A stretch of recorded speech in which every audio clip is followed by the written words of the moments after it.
102.7 FM, this is the Bryce is Right. You are listening to Bryce McEwen. I was almost going to say you are listening to the Bryce is Right. Just name it twice. Yeah, let's condescend to our audience, Bryce. Let's do that. Well, you're listening to a radio. This does extend all the way. You plugged it in, or you may have used batteries. You turned the dial until you heard sound.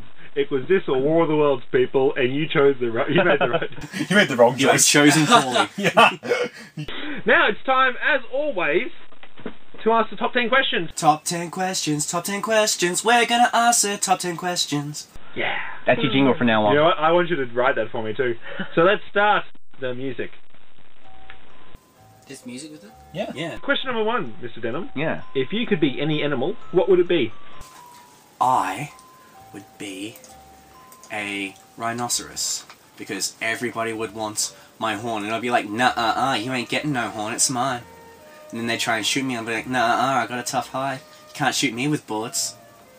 And then the bullet pierces your skin, and they're like, ha ha. Yeah, eventually, wrong. yeah. When they get close enough and with like higher caliber. It's not like you're an animal of steel. Okay? The horn may be tough, but you got a soft underbelly, like a dragon.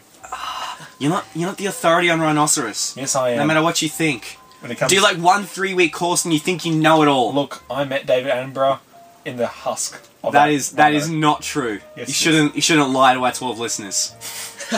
We've just lost one. Screw listening to that liar. Click. Number 2, if you had a choice between being eaten by Julia Gillard or eating Julia Gillard, which would you pick? I choose life, obviously. So you choose to become a cannibal. Is that life really? A life as a cannibal? I think certain... What's next? You start eating puppies? Certain pockets of the country would actually congratulate me for eating the Prime Minister. But the thing is... Would that be Tasmania? Tasmania would congratulate you eating that? I don't think Tasmania actually get the news. No. Oh, that's... Do they even vote? They're like... That Julia Gillard... I think Harold Holt is doing a good job. We should stick with him no matter what. He's a bit wishy-washy, but he's pretty good. So eat. She's a bit greasy though. But anyway. Oh, but Abbott would be greasier though. Let's not kid ourselves here. Number 3, Pepsi or Coke? What would you wash Julia Gillard down with, Pepsi or Coke? Ah, nice segue. I'm a Coke man. You're a Coke man? I wish there was Coke before. I wish there was an interesting or articulate or even humorous answer to that question, but no, I'm just a Coke man. I like how that question really sets up for a humorous answer. Exactly, yeah. Number 4. Do you like option A or option B? Now say something funny, jerk. Number 4, if I needed money, how much would you lend me? How much do you need? It's a case of I need lots of money. I owe people money, and if I don't pay them, they're going to break my legs. I need all the money you can spare. I would be putting all my money towards a nice pen to write something funny on your cast. Soz law, Bryce. Told you I didn't have any money. Haha. I only had $4.99 for this Sharpie. Pretty much. I'm taking it with me. Number 5. Pretend you have only 1 day left to live, and on this day, the only thing you're allowed to do is eat 1 piece of fruit. What fruit do you eat? What, I'm not allowed to, like, cry? No. You're in an isolated white padded cell, and at a little grate of your door is only going to come 1 piece of fruit. Your choice of fruits for all of eternity. That's right. Yes. What will it be? What will be the last thing to taste the succulent lips of Stephen Denham? I'm going to go with tropical fruit punch because it's liquid, because I want to drink as well, and it's all the fruits. Well, a bunch of fruits anyway. Not even a real fruit. I'd like the tropical fruit, please. That doesn't exist. You've wasted your choice. Now you get nothing! Now you get sadness. And number 6, then you have something to cry about. Number 6, if you were ever to go on a game show, which one would you go on? I would go on, let's us see. I swear I had something for this. No, I would go on... He wants to be a deal or no deal? I would go on Deal or No Deal and just be like really thorough and practical and be really boring. And I wouldn't win any money because my segment wouldn't make it on the show. And Andrew O'Keefe would be like battling his little hardest, like, come on now! Come what on. are you going to do? My uncle's saying, shout! Say no deal, but that makes no sense. I love they really... Contestants seem to... Really push that I came here with nothing. Number 7. What's your favourite superhero? My favourite superhero. Well, this will be interesting. What superhero... Yeah, what's your favourite superhero? My favourite superhero is Ant-Man. Ladies and gentlemen, we'll never be seeing Stephen here again. The latest version of Ant-Man, the Eric O'Grady Where he Ant-Man. actually is an ant.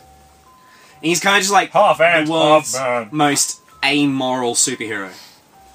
Amoral being... He's not really a bad guy, but he just only looks out for himself, and he's kind of terrible at being. He's not really a hero. bad guy. He's not really interesting either. So I reckon he's awesome. He can fly on ants. He can fly. He can become a giant. He was basically to flee. He was like a low-level shield agent who, through a combination of line, luck, and douchebaggery, ended up with the Ant-Man armor. Yeah. And used it for all the things someone who's never been a superhero but now had powers would. He was committing petty crimes, spying on people in the shower, things like that.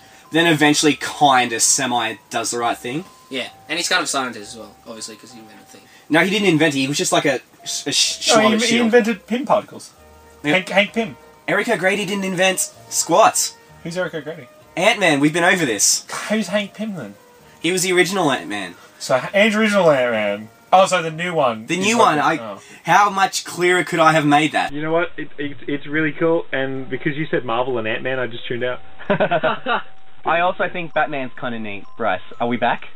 Captain America would win. Yes, we're back, and you're off, Alex. Just turn that mic off. Number 8. If you were transported into a Disney movie, which movie would you like? Oh, wow. I reckon...